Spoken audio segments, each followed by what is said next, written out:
I looked at all of the McDonald's and the Burger Kings and all of the other industrialized fast food places. And I don't want to start talking about this now, but hopefully we'll get to this by the end of, oh, which reminds me, I need to time myself so I don't go over my time. And allow him to continue to be the torchbearer of our dreams. And of course, that could never happen. Not with any president of the United States of America. But I think it's important to retain that so many aspects of the Obama presidency.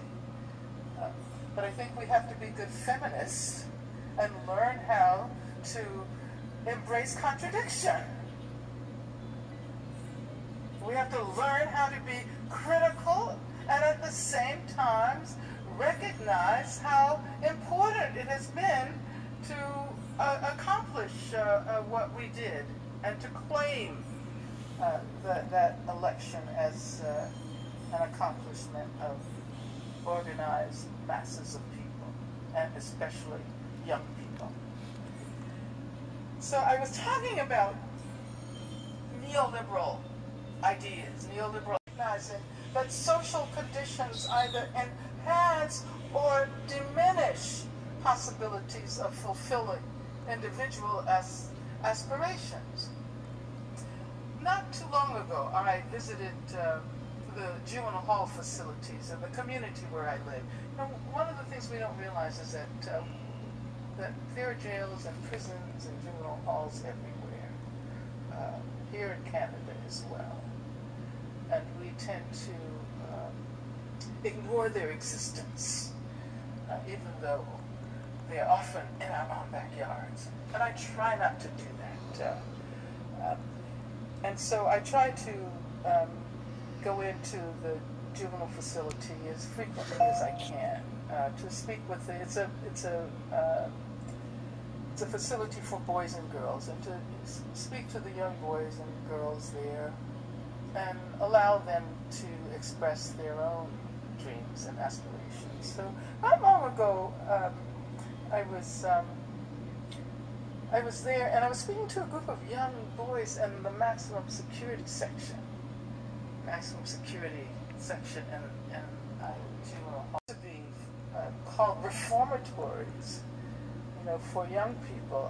Although I'm not sure whether they did very much reforming, but now they are blatantly modeled after maximum security prisons. And so in this juvenile hall, which is a county juvenile hall in Alameda County, I live in Oakland, there is a maximum security section for the boys.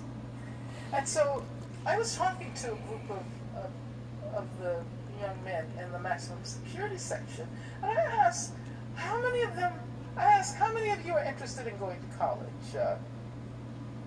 And I expected that a few hands would come up. But almost every boy there raised his hand. And it was a shock to me. And what was also surprising was that a number of, even further, was that quite a number of them knew what college they wanted to attend. They had done the research. And it was a very sad moment for me, because I could see the sparkles in their eyes, and I think one boy said he wanted to go to the University of Chicago or something like that. And girl and boy at that high school would raise their hands and say that they planned to go to college, but we could assume that virtually all of them would actually end up making it to college and university. And so race and economic circumstances really do matter when it comes to determining who will be able to fulfill their aspirations, who will get an education.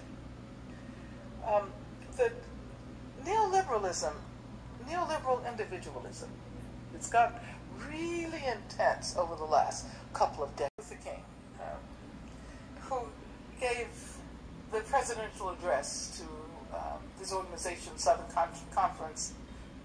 Christian Leadership Conference, on August 16th, 1967.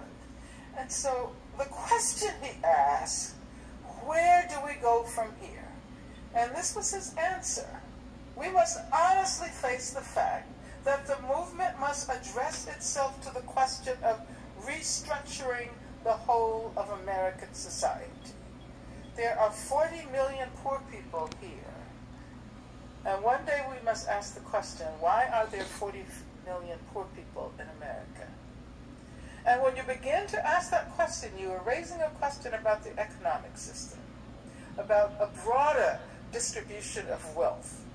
When you ask that question, you begin to question the capitalist economy. And I'm simply saying that more and more we have to begin to ask questions about the whole society. We are called upon, he said, to help the discouraged beggars in life's marketplace. But one day we must come to see that an edifice, and you see, my friends, when you deal with this, you begin to ask the question, who owns the oil? It's 1967. You begin to ask the question,